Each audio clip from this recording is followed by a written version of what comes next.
Bien, vamos a saludar con el doctor Alejandro Rodas. Él es docente de Derecho Electoral y Constitucional. Vamos a hablar sobre el proceso contra el contralor Pablo Celi. ¿Cómo está, doctor? Buenos días. Muchísimas gracias por estar acá en este espacio. Muchas gracias a ustedes por la oportunidad. Les agradezco mucho por la invitación y pues aquí estoy a las órdenes. Doctor, bueno, nosotros preocupados como periodistas, pero también la ciudadanía está preocupada. ¿Cómo es posible que en el país haya un contralor subrogante que está detenido y siga siendo Contralor General del Estado? Ha encargado a la subrogante del subrogante para que ejerza el cargo de Contralora. ¿Cómo es esto? Me gustaría que usted, como profesor de Derecho Constitucional, nos explique y por qué lo permite la Asamblea. Bueno, es inaceptable que el titular de la Contraloría General del Estado, que se autoproclamó aquello, ojo con eso, el inicio mismo de su acción como autoridad ha sido ilegal e ilegítima, pero conocemos también que el poder, el gobierno anterior y parecería que el actual, le han permitido que este señor sea el contralor subrogante de una persona que sin indagación previa, lo que sí tiene el señor Celi, haya tenido un proceso penal que todo el país conoce, forjado, ilegítimo y de alguna manera totalmente alineado a los grupos políticos que no les interesaba un contralor como el contralor Carlos Poli. Y eso no es defender una persona, es defender categóricamente el antes, el ahora y el después. Pablo Celi de la Torre es un contralor ilegítimo e ilegal y da vergüenza ajena que la Asamblea Nacional, que el Consejo de Participación Ciudadana y Control Social no hagan absolutamente nada para arreglar las cosas que están ocurriendo dentro de la Contraloría General del Estado. La subrogación de subrogación es ilegal. La señora fiscal debería, por simple coherencia y sentido común, entrar con un acto urgente a la Contraloría y simplemente también procesar a la segunda a bordo, porque también es parte de una estructura que se presume que está haciendo una lógica de crimen organizado y de igual manera una constante de tráfico de influencias. Tráfico de influencias cuando quieres incidir en un funcionario de tercer nivel para que desvanezca una glosa millonaria que no tiene lógica, que no tiene tecnicismo, y es lo que ha ocurrido, por ejemplo, en el caso de Claro, que desde el 11 de enero presenté una denuncia penal en contra de Celi y de algunos directivos. Correcto. Doctor, entonces la figura del subrogante no existe en la ley. No, no existe. No hay, en este país ocurren cosas insólitas. La subrogación de la subrogación, no sé por dónde sale, simplemente por la coyuntura del momento, que le están beneficiando a una persona. ¿Y a qué disposiciones ellos, a qué disposiciones se acogen para tener una subrogante? Al artículo 71, si no estoy mal, de la Ley Orgánica de la Contraloría, haciendo una presunción, una interpretación de la ley y no taxativamente como el texto así señala. A falta definitiva o ausencia temporal del Contralor ejercerá el subrogante, es decir, el subcontralor. De esa figura se están valiendo para que la señora Zárate pueda ejercer como Contralora subrogante del subrogante, que termina siendo un chiste, que termina siendo una burla para el Estado ecuatoriano que una persona, sobre todo con unas credenciales muy básicas, con una idea misma inclusive de que el incendio de la Contraloría fue desde adentro, no desde afuera, ya sabemos por dónde va la cosa y esta chica lo que está haciendo es protegiendo a Celi, en definitiva es parte de la argolla de corrupción y en el tiempo nos volverán a dar la razón los momentos que estamos viviendo hoy. ¿Y qué hace el presidente de la Comisión de Fiscalización de la Asamblea, me parece que es Fernando Villavicencio, para llamar a juicio al Contralor? Pues yo creo que es el momento que se lo llame a juicio este señor que está involucrado en casos de corrupción, de cohecho, y que está detenido. Y yo creo que la Asamblea debe actuar inmediatamente, pues. Está detenido el señor Celi no por iniciativa nacional, está detenido el señor Celi por un jalón de orejas del Departamento de Justicia de los Estados Unidos de América. Es vergonzoso de que un país nos tenga que llamar la atención para que en nuestro país y casa adentro se haga algo. Era insostenible la corrupción que galopantemente el señor Celi orquestaba. Él ha sido la persona que ha protegido a unos y ha perseguido a otros. Es el que ha extorsionado a través de sus directivos a llevar a determinadas personas a bufete de abogados y ofrecerles servicios jurídicos para desvanecer glosas.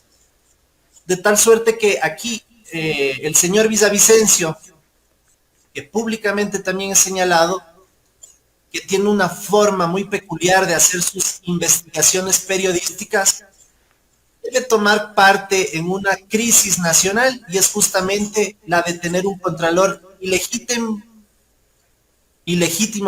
e ilegal, y que deben tratar de ponerse de acuerdo dentro de esa agenda pomposa que ha señalado el señor Villavicencio para hacer cortina de humo de muchas cosas, que definitivamente se pongan de acuerdo y la primera acción sea el juicio político a Celi.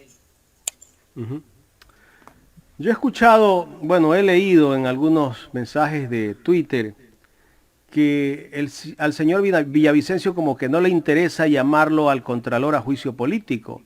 ¿Hasta qué punto es verdad esto, doctor? Perdón, ¿me puedes repetir la pregunta? Que al señor Villavicencio como que no le interesa llamarlo a juicio político al Contralor General del Estado detenido. Bueno, yo tengo como anécdota que le entregué la glosa desvanecida por 112 millones de dólares a este señor Villavicencio. Hablaba pestes de Celi, en la época electoral se volvió a ser amigo y hoy parece que lo está protegiendo. Ahí hay cosas muy turbias y no es un tema de presunción, es un tema de lógica. Y considero que el señor Villavicencio, si no apresura el juicio político, va a tener la presión ciudadana, va a tener la presión de asambleístas decentes que sí tengan interés en este juicio político, no como una suerte de revanchismo, sino como una lógica de que se ponga la casa en orden y que no dejemos de hablar también del Consejo de Participación Ciudadana y Control Social, que tiene la tarea fundamental de llamar a concurso público para elegir a la primera autoridad de la Contraloría General del Estado. Doctor, Carla Aro le saluda. ¿Qué manifiesta la defensa de Celi? Bueno, la defensa de Celi es bastante básica, ¿no? Es una defensa que tiene una interlocución jurídica bastante retrógrada, muy limitada, yo diría muy paupérrima, por decirlo menos, en esto de tener la Celi en el cargo con licencias médicas, quieren pedir ahora una licencia por vacaciones, quieren hacer cosas que simplemente son patadas de ahogadas. Sobre el tema estructural, sobre la revocatoria, la prisión preventiva, no tiene un solo elemento de convicción que se ha roto a la fiscalía. Todos los elementos se mantienen. Esta argucia jurídica de ponerle a Celi como víctima, de que está con COVID y demás, termina siendo patrañas de corte burocrático, inclusive pidiendo al sistema de cárceles para que sea trasladado a una clínica, en cuya clínica la hermana de este señor, de Celi, es la que atiende a personas con COVID. En definitiva, esto dentro del proceso penal no tiene justificativo alguno para lo que se busca. La impunidad de Celi sacándolo de la cárcel. Cuando a muchos presos en la cárcel 4, ¿cuál es el trato que se les da? La gran incógnita es cuáles son los privilegios que tiene este sujeto. ¿Qué se esconde detrás de él? Entonces, esa es justamente la lógica que este abogado, Ron me parece, busca confundir al país victimizándole a Celi. O sea, tenemos un proceso lleno de vicios entonces, con muchas inconsistencias. El proceso no tiene inconsistencias. El proceso ha demostrado de que Celi está siendo investigado por un presunto delito de delincuencia organizada, que pedían dinero y que su hermano, que también está con COVID, creo que está en terapia intensiva, era parte de una estructura que extorsionaba y pedía dinero para desvanecer glosas. Más adelante, dentro de la investigación, han aparecido denuncias de una ex viceprefecta, si no estoy mal, nuestra misma denuncia penal sobre un presunto delito de tráfico de influencias. Hemos demostrado de que hay una estructura dentro de la Contraloría que se ha dedicado a desvanecer glosas a cambio de recursos económicos. ¿Y qué pasa con el resto de los implicados, con esta organización que hay? Es lo sorprendente, mire usted que los funcionarios públicos son responsables de todos los actos que hacen dentro de un tema administrativo. Me parece inconcebible que, por ejemplo, este señor Miño diga que le obligaba a Celia a desvanecer glosas y que no sea procesado, porque igual de responsable es quien obedece una orden que es ilegal, al igual que quien la da. Es como el funcionario corrupto que pide dinero y de igual manera el empresario que da. Entonces, esa lógica, yo no sé por qué la Fiscalía General del Estado a este señor le tiene trabajando en la Contraloría. Entiendo que está en una supervisión de la dirección jurídica y no ha pasado nada en este país. Quiere decir que estos funcionarios que han pertenecido a este círculo de corrupción siguen laborando de forma normal dentro de la Contraloría, a pesar de que hay No, denuncias que pesan sobre ellos y inconsistencias en los actos que ellos han realizado. No se ha hecho absolutamente nada. no se ha hecho absolutamente nada. Estas personas no sé qué privilegios tengan para estar laborando, ganando un dinero del Estado, aparte de todos los señalamientos de corrupción en los cuales ellos están inmersos. Esto realmente es desgastante, es totalmente decepcionante cómo funciona la justicia en este país. Y yo creo que ya debemos hacer algo. Definitivamente creo que es la invitación necesaria a repensar cómo funciona el sistema de justicia en este país y sobre todo la Contraloría General del Estado debe entrar a una profunda transformación, no de solamente la institucionalidad, sino también del talento humano, porque la gran parte de los directivos de esta entidad se han dedicado a proteger, pero sobre todo a hacer las cosas de manera indebida. El Consejo de Participación Ciudadana, a quien le corresponde iniciar el nuevo concurso, los nuevos lineamientos para elegir al nuevo procurador del Estado, ¿qué está esperando? ¿Qué manifiestan ellos? ¿Están esperando algún tipo de sentencia? ¿Qué es lo que están esperando? Bueno, ellos hicieron una consulta innecesaria al Procurador General del Estado para un supuesto encargo. El procurador de manera inmediata con nombre y apellido dijo que no se podía, haciendo algo el procurador indebido además, porque él debe apresurar un criterio, pero en la medida de que el criterio sea objetivo, contrastado con la ley. Él no es un juez para interpretar la ley, y eso se ha criticado ya días atrás. Sin embargo, el Consejo de Participación Ciudadana está haciendo el primer cálculo, que es elegir a la o el presidente de este organismo, y entiendo que luego de eso van a llamar a concurso público para la primera autoridad de la Contraloría General del Estado. No va el tema del encargo, pero fundamentalmente ahorita la tarea que está haciendo el Consejo es trabajar en un reglamento para este concurso y de igual manera para las veedurías ciudadanas que puedan vigilar este proceso. Muy bien, Jaime. Doctor, con lo que usted nos ha dicho del tema de la Contraloría, esta institución prácticamente podríamos calificarla como que se convirtió en una especie de concesionaria que cobraba peajes a todos los administradores públicos, a las alcaldías, a los gobiernos autónomos descentralizados, a todos los que estaban en cargos públicos. ¿Podríamos catalogarla así como una especie de peaje o coimas que siempre esto ya era como que parte del modus vivendi de la Contraloría? No quisiera llegar a esa precisión, mucho menos tener una apreciación tan nefasta para la institucionalidad de, a mi juicio, la entidad más importante del país. El ente de control que tiene la tarea sustancial de vigilar los recursos públicos, de responsabilidades administrativas, civiles e incluso los indicios penales que ahora ya no son obligatorios para fiscalía, definitivamente demuestran de que la conducta del ser humano no está anclada al discurso práctico de ejercer un control estatal probo y sobre todo de ser éticos en el ejercicio de este mandato que tienen por ley, por constitución. Entonces, ¿a dónde queremos ir? Eso es lo importante. La Contraloría ha sido un espacio de extorsión, un espacio sistemático de persecución. Yo creo que los últimos años, estos 4 años fundamentalmente, ha demostrado que sí, que es un organismo político además, que interviene en las atribuciones de una función como la electoral, a decir qué organización política se queda o se va, cuando el rol fundamental de la Contraloría es ser un asesor técnico en el manejo de los recursos del Estado, dotar de herramientas para que los funcionarios públicos tengan la capacidad de hacer bien las cosas.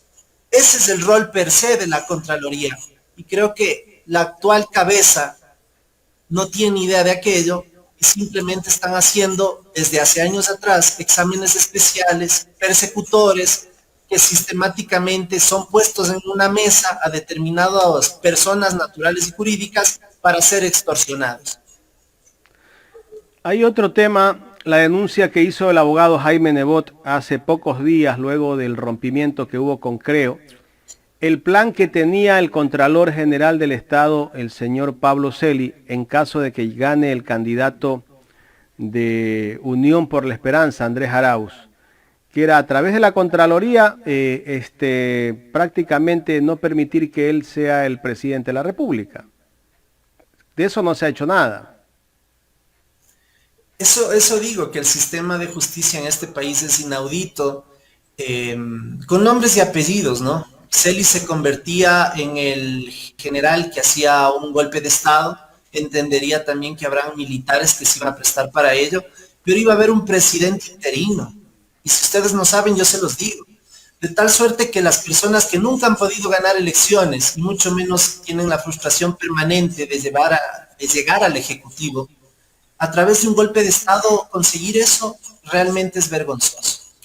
Y las autoridades deberían investigar de lo que se intentó, tanto más que una persona con esa solvencia en el ámbito de la política, más allá de las diferencias que yo pueda tener ideológicas, es una persona que tiene una tremenda credibilidad y legitimidad en el país.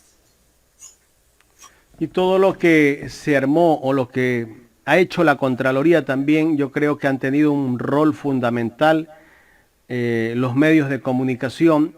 Recuerde, doctor Rodas, que cuando él trataba de hacer lo que se hizo en el Consejo Nacional Electoral, tenía también cierta venia de algunos medios de comunicación que prácticamente ellos eran los que aprobaban las cosas que hacía el Contralor General del Estado.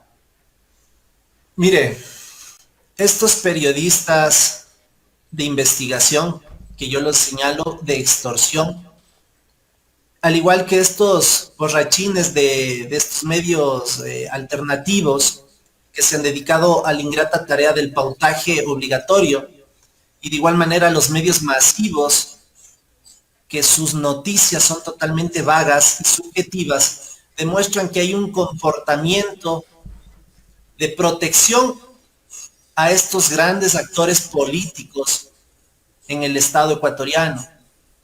Yo, sin temor a equivocarme, creo que es el momento de repensar en qué vemos.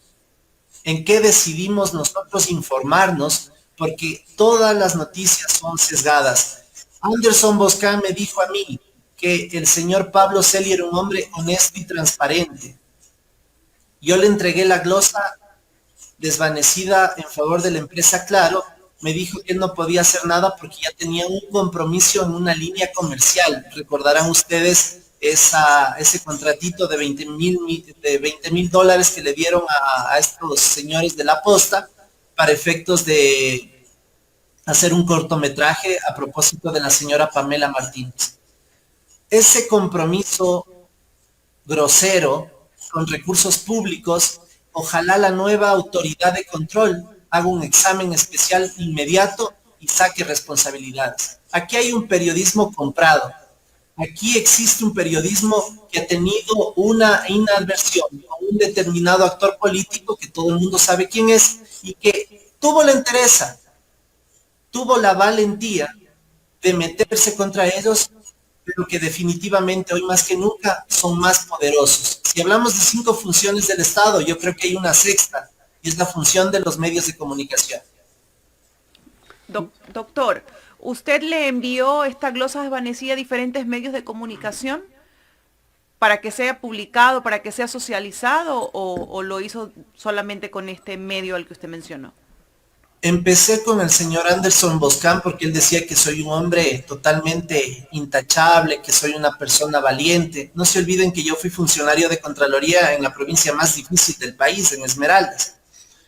Pero más allá de eso, Anderson Boscan, el señor Vivanco, el señor Villavicencio, el señor Andrés López, que hacía el programa 360, obtuvieron de fuente directa los datos precisos de las anomalías hechas por Celi.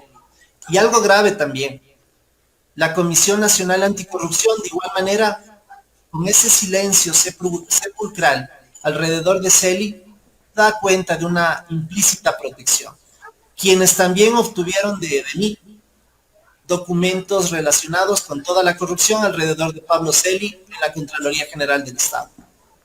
Quiere decir que los medios de comunicación o los que se dicen llamar periodistas de investigación, periodistas transparentes, no socializaron el documento, más bien se parcializaron.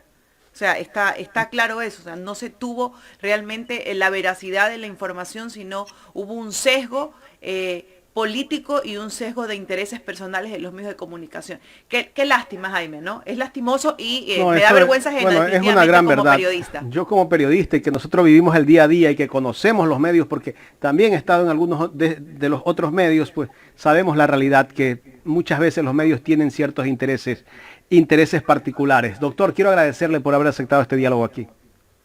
Siempre a la orden, queridos amigos, y yo felicito la tarea que tienen ustedes para dar espacio a las distintas ideologías, como ustedes han dicho, pero sobre todo a que personas como quien está aquí, representante del Frente de Perjudicados por la Contraloría General del Estado, puedan decir la verdad. Muchas gracias. Gracias al doctor Alejandro Rodas, docente de Derecho Electoral y Constitucional